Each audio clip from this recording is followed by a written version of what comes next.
बिस्मिल्लाहिर्रहमानिर्रहीम, अस्सलाम वालेकुम रहमतुल्लाहि व बरकातुहू। आइए हम मसला क्यू और हम डिस्कस कर रहे हैं डिफरेंशियल ज्योमेट्री के बारे में।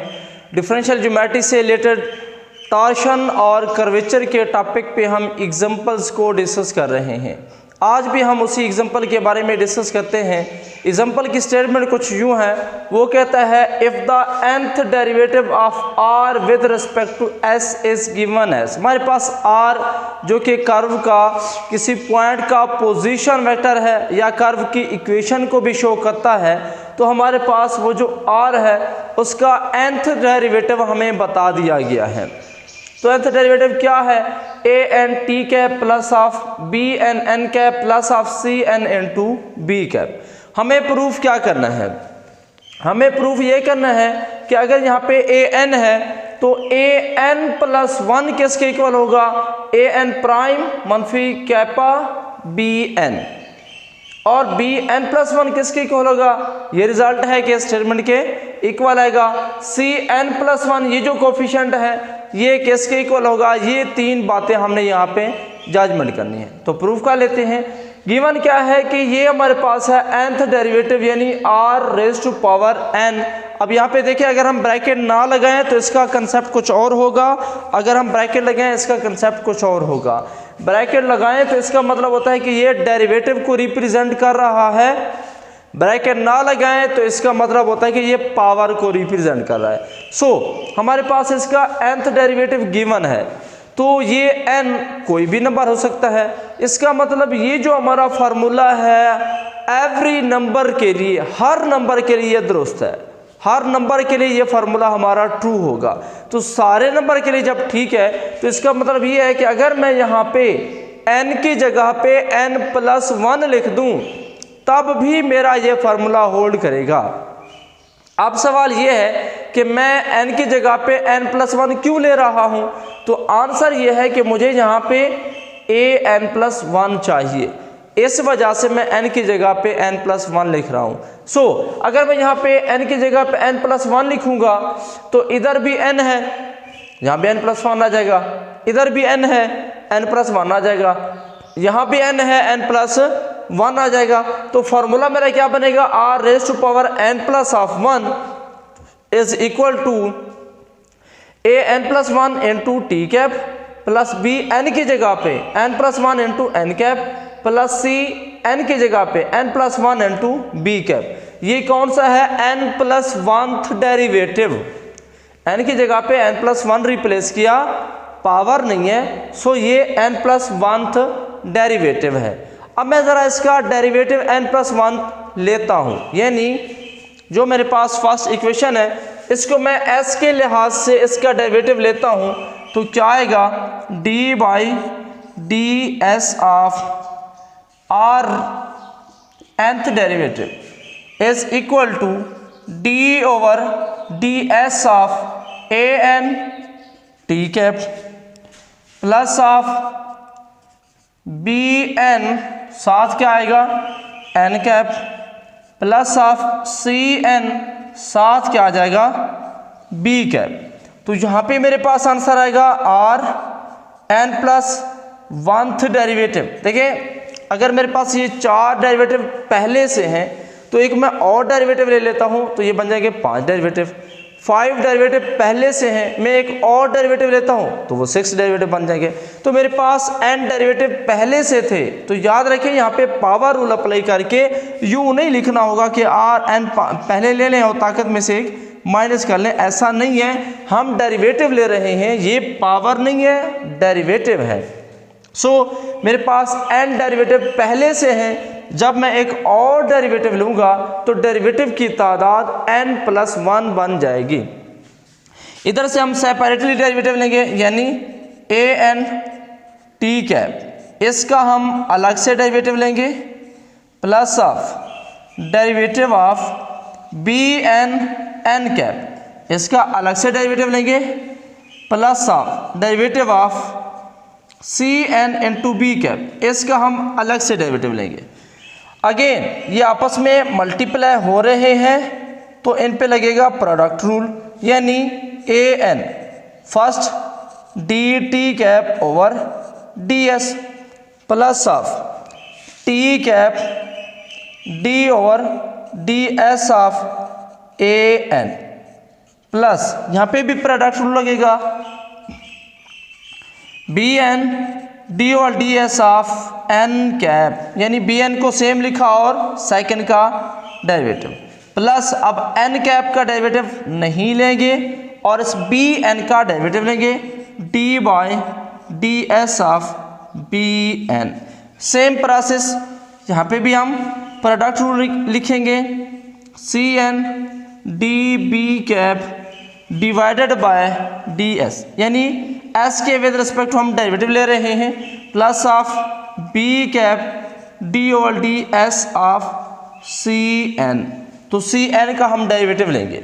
नो तो रिजल्ट हमारे पास क्या आएगा R N plus oneth derivative is equal to, यहाँ से क्या आएगा ए एन, अब D T over D S Serret Frenet formulas के अंदर हम पढ़ चुके हैं, ये मेरे पास होता है कैपा एन कैप के इक्वल, ये हम ऑलरेडी प्रूफ कर चुके हैं प्लस ऑफ टी कैप।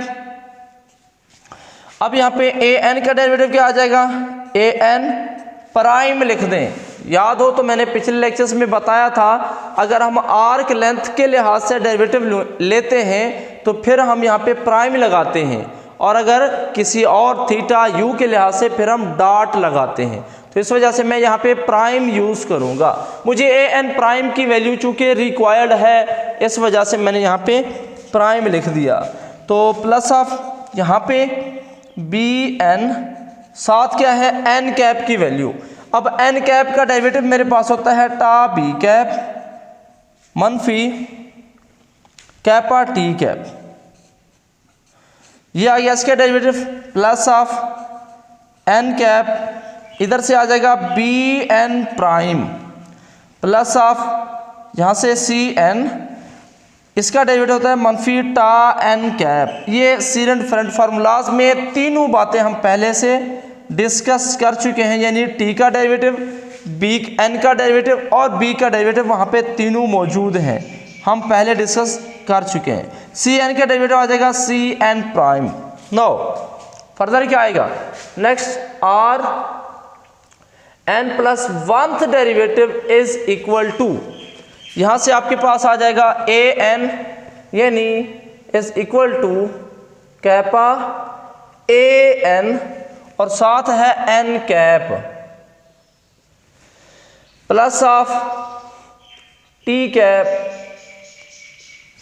साथ है A N prime plus of, यहाँ से इसको मल्टीप्लाई कर ले तो ये आएगा टा बी एन या बी एन टा, यूं भी लिखते हैं टा, इस तरह भी लिखते हैं, आगे है बी कैप माइनस, अब बी एन को इस कैपा से कर्वेचर से मल्टीप्लाई करें बी एन इस T cap unit vectors plus of next आपके पास ये वाली वैल्यू है एन कैप और साथ है B N prime plus of minus, जब मल्टीप्लाई करेंगे तो जाएगा मनफी सी एन साथ है टा और N cap plus of last पे आपके पास है B cap C N prime.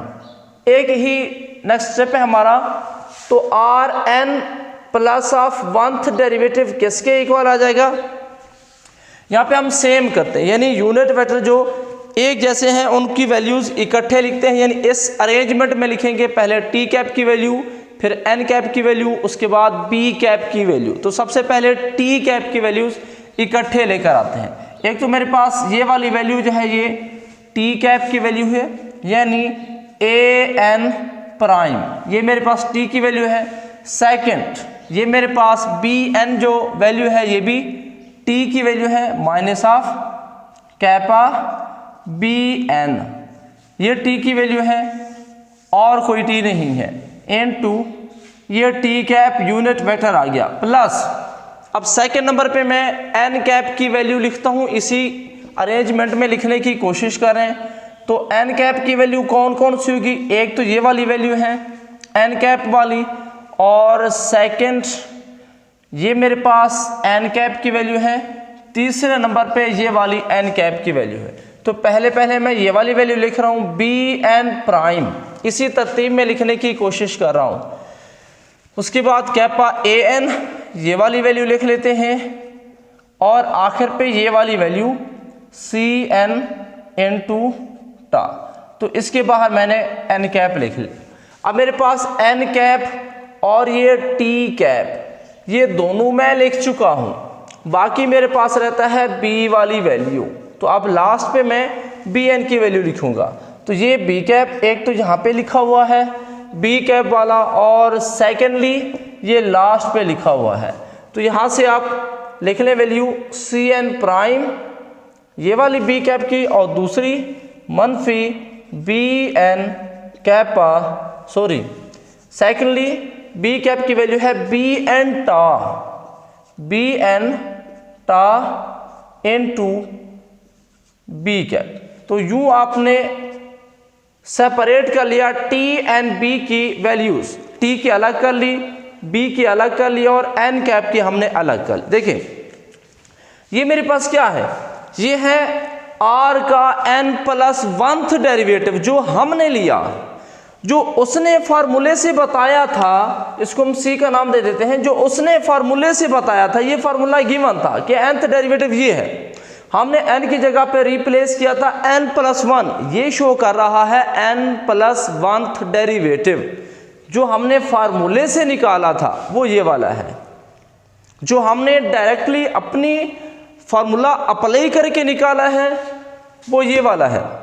अब ये दोनों जो हैं ये आपस में इक्वल होंगे, डेरिवेटिव जो गिवन है और जो हमने फाइंड आउट किया है, ये दोनों आपस में इक्वल होंगे। अब इक्वल कब होंगे, अगर इनके टी एन और बी, इधर से भी टी एन और बी, अगर इनके कोफिशिएंट आपस में इक्वल हो जाएं तो ये दोनों डेरिवेटिव आपस में इक्वल होंगे। सो मेरे पास यहाँ पे कोफिशिएंट क्या आ रहा है, ए एन प्लस 1, तो ए एन प्लस 1 किसके इक्वल होगा, इधर से टी कैप का कोफिशिएंट है ए एन प्राइम मनफी कैपा बी एन। तो ये मेरा पहला रिजल्ट आ गया, A N prime minus kappa B N. कैसे इक्वल लिखा आखिरी बार बता रहा हूँ, ये मेरे पास n+1th डेरिवेटिव है, कहाँ से निकाला, फार्मूले से, डायरेक्ट मैंने n की जगह पे n+1 लिखा, तो ये मेरे पास जवाब आ गया।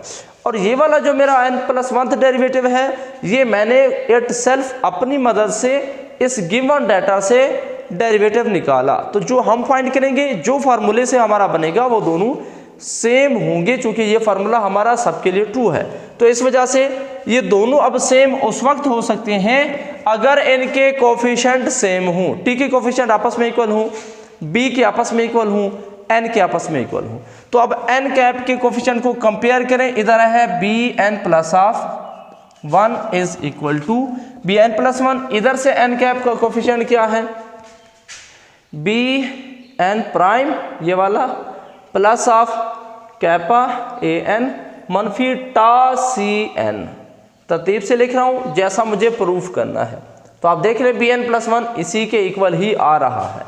तीसरे नंबर पे अब हमारे पास इस बी कैप के कोफिशिएंट भी इक्वल होंगे, तो इधर से बी कैप का कोफिशिएंट है C N plus of 1, C N plus 1, इधर से कोफिशिएंट क्या है, C N prime minus B N, साथ आया टा। तो यूँ हमारे पास ये तीनों रिजल्ट प्रूफ हो गए।